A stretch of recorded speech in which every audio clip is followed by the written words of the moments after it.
यंदा 2026 मध्ये रक्षाबंधनाला 27 की 28 ऑगस्टला राखी बांधावी, चंद्रग्रहणाचा काही अडथळा आहे का, याबद्दल भाविकांमध्ये थोडासा संभ्रम निर्माण झालेला आहे. आजच्या या व्हिडिओमध्ये आपण पौर्णिमा तिथी, चंद्रग्रहणाचे नियम, रक्षाबंधनाचे 3 सर्वोत्तम शुभ मुहूर्त आणि राखी बांधताना कोणते वर्ज वेळ म्हणजे राहू काळ टाळावा याबद्दल सविस्तर माहिती मी तुम्हाला सांगणार आहे. चला तर मग व्हिडिओला सुरुवात करूया. यंदा श्रावण पौर्णिमा तिथी 27 ऑगस्ट रोजी सकाळी 9:08 सुरू होत असून 28 ऑगस्ट रोजी सकाळी 7:47 संपणार आहे. हिंदू पंचांगानुसार सूर्योदय तिथी गृहीत धरली जात असल्याने रक्षाबंधन सण 28 ऑगस्ट रोजीच साजरा केला जाईल. 28 ऑगस्ट रोजी खंडग्रास चंद्रग्रहण आहे, मात्र ते भारतातून दिसणार नाही. त्यामुळे ग्रहणासंबंधी वेधादी नियम पाळण्याचे कोणतेही बंधन नाही.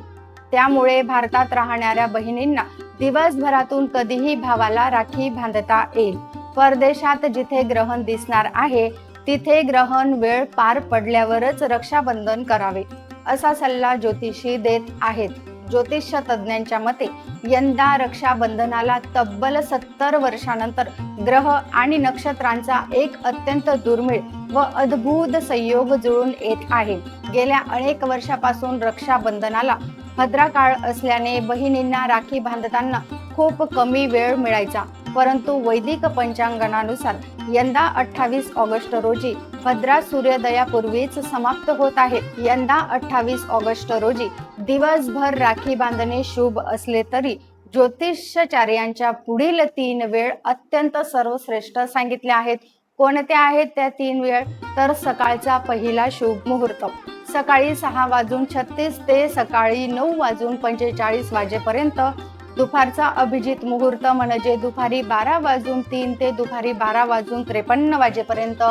सायंकाळचा शुभ मुहूर्त म्हणजे संध्याकाळी 7:43 ते रात्री 9:30 या 3 सुवर्ण मुहूर्तांवर भावाला राखी बांधल्यास त्यांच्या आयुष्यात सुख, समृद्धी आणि यश लाभते.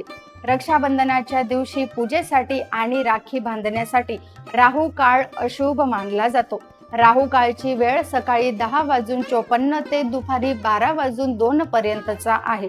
शास्त्रानुसार राहू काळात कोणतेही मंगल कार्य, शुभ कार्य केले जात नाही. त्यामुळे या काळात आपल्या भावाच्या मनगटावर रक्षासूत्र बांधणे टाळावे.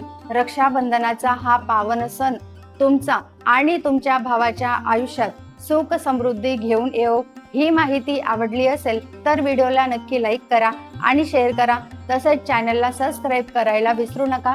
सर्वांना रक्षाबंधनाच्या खूप खूप शुभेच्छा. भेटूया अशाच एका नवीन व्हिडिओ सोबत. श्री स्वामी समर्थ.